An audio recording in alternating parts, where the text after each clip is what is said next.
नमस्कार, आप देख रहे हैं उत्तर प्रदेश उत्तराखंड का सबसे भरोसेमंद channel India news Uttar Pradesh Uttarakhand. मैं हूं आपके साथ अतुल प्रताप सिंह। यूपी चुनाव का सबसे बड़ा शो क्या कहता है यूपी में, एक बार फिर से आपका स्वागत है।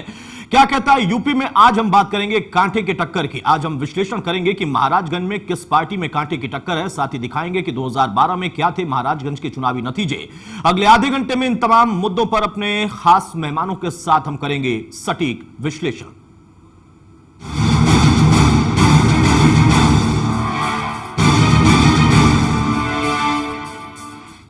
जी हां, महाराजगंज की अगर बात करें तो 5 सीटें और 2012 में यहां पर चुनावी नतीजे क्या थे वो भी आपको दिखाते हैं कि किस पार्टी को कितनी सीटें मिली थी। समाजवादी पार्टी को यहां पर देखिए 2 सीटें मिली, बीएसपी का भी खाता 1 सीट पर खुला, बीजेपी का खाता भी 1 सीट पर खुला और कांग्रेस भी 1 सीट जीतने में कामयाब रही थी। यानी कुल मिलाकर 5 सीटों पर सभी का खाता खुला, लेकिन समाजवादी पार्टी 2 सीटों के साथ एज पर रही थी।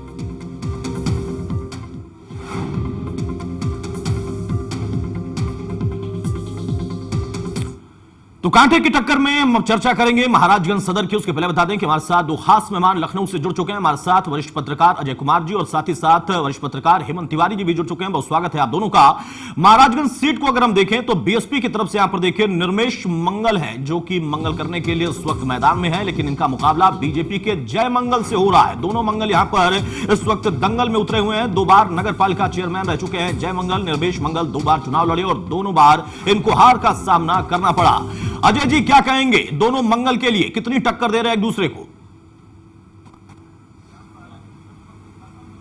देखिए अतुल, महाराजगंज में 5 सीटें हैं कुल और 50 प्रत्याशी मैदान में हैं इन 5 सीटों में। जहां तक महाराजगंज की बात कर रहे हैं, महाराजगंज ये रिजर्व कॉन्स्टिट्यूएंसी है, सुरक्षित सीट है और यहां पर सोपा के मौजूदा विधायक जो है सुदामा प्रसाद, जो 2012 में सुदामा प्रसाद जीते थे, उनका टिकट समाजवादी पार्टी ने काट दिया।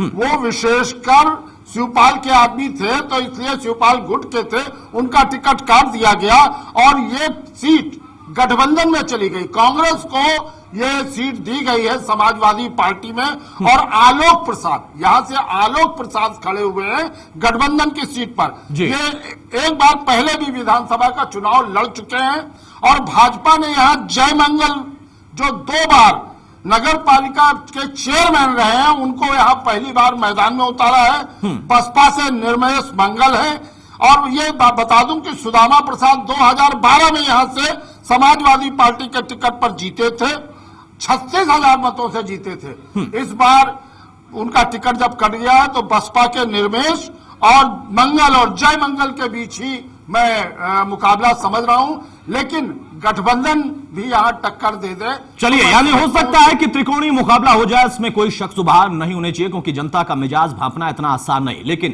क्या किसको टक्कर दे रहे हैं? हेमंत जी क्या आंकलन है आपका इस सीट के लिए? दोनों जो कद्दावर वहां पर इस वक्त टक्कर दे रहे हैं।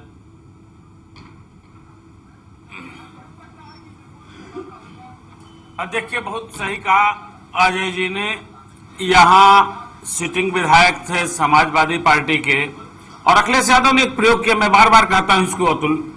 अखिलेश यादव ने उन विधायकों का जिनकी छवि बहुत खराब थी, जिनके लिए वहां लोकल स्तर पर एंटी इनकम्बेंसी काम कर रही थी, उन विधायकों को छाटा, उनका टिकट काटा। यह अलग बात है कि लॉयलिस्ट थे शिवपाल यादव के, लेकिन शिवपाल यादव के ज्यादातर लॉयलिस्ट के टिकट काटने के पीछे अखिलेश यादव की रणनीति ये रही है कि उन विधायकों के खिलाफ स्थानीय स्तर पर जो नाराजगी है, जो गुस्सा है, जिससे वो सीट नहीं निकल सकती जी, वो वहां उन्होंने टिकट काट दिया और बहुत चालाकी से ऐसी कई जगहों पर उन्होंने ये सीट गठबंधन को दे दी।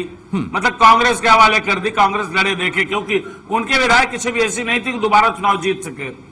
लेकिन यहाँ एक इनकी तरकीब काम नहीं आई और यहाँ जो महाराजगंज सदर, आप जान लीजिए, बड़ा उपेक्षित स्थान है। गोरखपुर जिले का एक हिस्सा हुआ करता था महाराजगंज, अब अलग जिला हो गया है पिछले काफी समय से जी।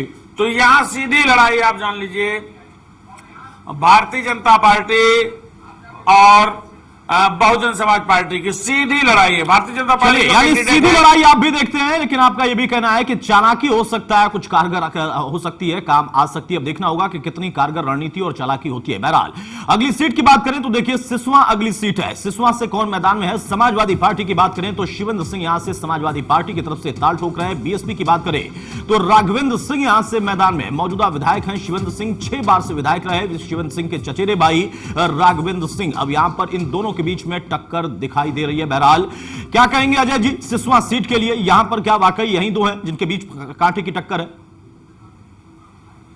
अतुल, सिसवा बड़ी प्रतिष्ठा की सीट है और शिवेंद्र सिंह यानी शिव बाबू जिनको उर्फ है, इनके पिताजी भी विधायक रहे और ये परंपरागत सीट जो है सिसवा स्टेट रहा है, उसके ये शिवेंद्र सिंह है 5 बार पहले भी जीत चुके हैं और 6ठी बार मैदान में है। ये चाहे उनके राम प्रकाश की सरकार रही हो, कल्याण सिंह की रही हो, राजनाथ की रही हो या मायावती की रही हो, सब में ये राज्य मंत्री रहे हैं। वर्तमान में समाजवादी पार्टी से 2012 में ये जीते थे और पहली बार 1983 में ये जीते और इस बार ये 6ठी बार जो है 6 बार के ये एमएलए हैं। और बसपा ने राघवेंद्र सिंह जो शिवेंद्र सिंह के चचेरे भाई हैं उन पर दांव लगाया है। भाजपा ने प्रेम सागर पटेल जो बसपा के टिकट पर पिछली बार लड़े थे मैदान में हैं और यहां कुल 11 प्रत्याशी हैं। तो मैं समझता हूं शिवेंद्र सिंह जिनकी छवि अच्छी है और ये बसपा से भी जीतते रहे, भाजपा से भी जीतते रहे, सपा से जीतते रहे, एक बार तो ये निर्दलीय भी जीते, तो मैं समझता हूं कि उनकी लड़ाई रहेगी। लेकिन वो चूंकि सपा गठबंधन से है, प्रतिष्ठा अच्छी है, बहुत साधारण रूप से रहते हैं, एक अच्छे विधायक हैं, परंपरागत सीट है। मुझे लगता है कि इस लड़ाई में शिवेंद्र कहीं 7वीं बार विधानसभा में प्रवेश का अवसर मिल जाए। चलिए, अवसर मिल सकता है उनको। हेमंत जी क्या कहेंगे, परंपरागत सीट पर गठबंधन के बाद परंपरा बची रहेगी, बनी रहेगी? अब बहुत सटीक आकलन है अजय जी का।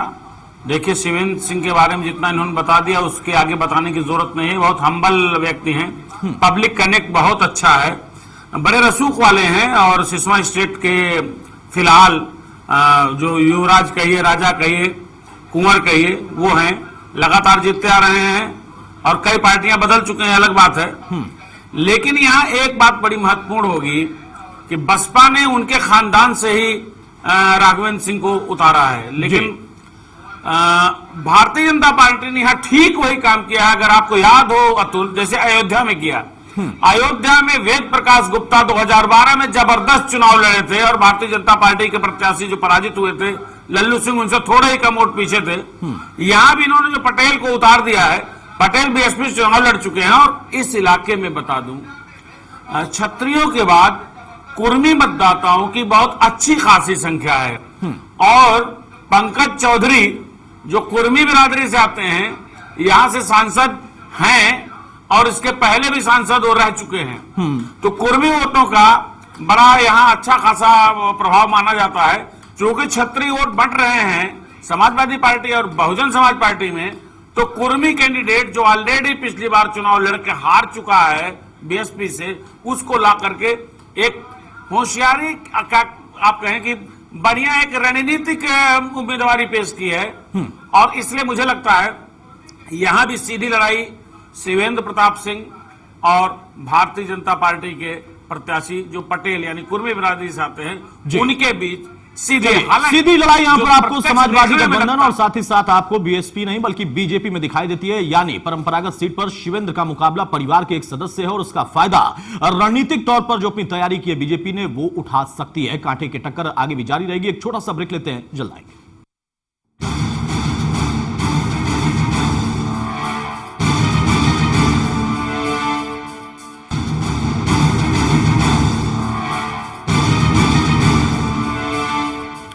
चलिए एक बार फिर से हम आगे बढ़ते हैं, बात करेंगे अगली सीट फरिंदा की। फरिंदा में कांग्रेस की तरफ से वीरेंद्र चौधरी ताल ठोक रहे हैं और बीजेपी की तरफ से बजरंग बहादुर मैदान में 2 बार विधायक रह चुके हैं बजरंग बहादुर। कांग्रेस के वीरेंद्र चौधरी से इनको कड़ी टक्कर मिल रही है।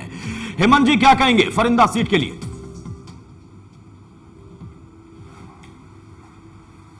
देखिए, कांग्रेस जो भारतीय जनता पार्टी के सिटिंग रहे हैं, सिटिंग तो नहीं कहेंगे इनको क्योंकि ये 2012 में विधायक यहां से चुने गए थे, लेकिन कुछ ठेकेदारी वगैरह ठेका पट्टा लेने के चक्कर में इनकी विधायकी, इनकी सदस्यता निरस्त कर दी गई थी।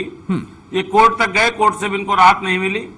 और उसके बाद 2015 में यहाँ बाई इलेक्शन हुआ, जिसमें समाजवादी पार्टी कैंडिडेट विनोद मणि जीते थे। फिलहाल बड़ी दिलचस्प लड़ाई है। मुझे लगता है कि यहाँ त्रिकोणात्मक लड़ाई है। भारतीय जनता पार्टी का अपर हैंड समझा जा रहा है, बाकी दोनों दल यानी अलायंस और बहुजन समाज पार्टी इनसे मुकाबिल है। ठीक है अजय जी, क्या आकलन है आपका फरिंदा के लिए? सही बात है। 2012 में यहाँ जो विधायक जीते थे उनका टिकट जो है वो काट दिया गया। टिकट क्या, वो ठेके पट्टी में थे और लोकायुक्त की उनकी जांच हुई थी और लोकायुक्त की जांच में वो दोषी पाए गए थे।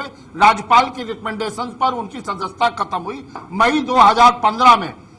चलिए वापस हम लौटते हैं कांटे की टक्कर में। आखिरी सीट की बात कर लेते हैं। नौतनवा की बात करें तो जल्दी से देखते हैं कौन यहां पर नाम है। समाजवादी पार्टी से कुंवर कौशल सिंह मैदान में, और अदर में देखिए बड़ा नाम है अमरमणि त्रिपाठी।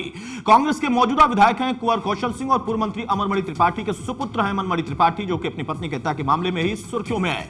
बताइए अजय जी, ये भी सीट अपने आप में बहुत महत्वपूर्ण है और अमरमणि का नाम भी यहां पर बहुत सुर्खियों में। निश्चित रूप से बहुत ही महत्वपूर्ण सीट है। कांग्रेस ने इस 2012 में यह सीट जीती थी और कांग्रेस के जो कौशल किशोर उर्फ मुन्ना सिंह है वो समाजवादी पार्टी के टिकट पर अब मैदान में है, यानी गठबंधन में यह सीट सपा के खाते में आ गई और कांग्रेस का विधायक सपा में आ गया। अब यहां बसपा से एजाज अहमद है, लेकिन निर्दलीय सबसे बड़ी चीज है अमरमणि त्रिपाठी, जो सारा हत्याकांड के मुख्य अभियुक्त हैं और जेल में हैं, उनको पैरोल भी नहीं मिली है, वो वहां है। और सारा की मां वहां जहां घर घर जा करके झोली फैला करके मतदाताओं से अपील कर रही है कि मेरी बेटी के कातिल को किसी भी हालत में जीतने नहीं देना है। और वहीं अमरमणि की दो बहनें और अमरमणि के पिता अमरमणि त्रिपाठी और उनकी मां, वो भी दोनों जेल काट रहे हैं मधुमिता हत्याकांड के कवित्री। सभी जेल काट रहे हैं, लेकिन देखिए फिर भी पैरोल ना मिलने पर भी दाव ठोक रहे हैं। बहुत संक्षेप में हेमंत जी मैं चाहूंगा, वक्त नहीं है, बहुत संक्षेप में टिप्पणी करिए। पिता का प्रभाव क्या बेटे की नैया पार कराने की स्थिति में है? जनाब ये वही सीट है जो एक जमाने में लक्ष्मीपुर कही जाती थी और अमरमणि के पिता अमरमणि त्रिपाठी, जो उस इलाके के नामी बदनाम माफिया हुआ करते थे, उनका प्रभाव क्षेत्र था।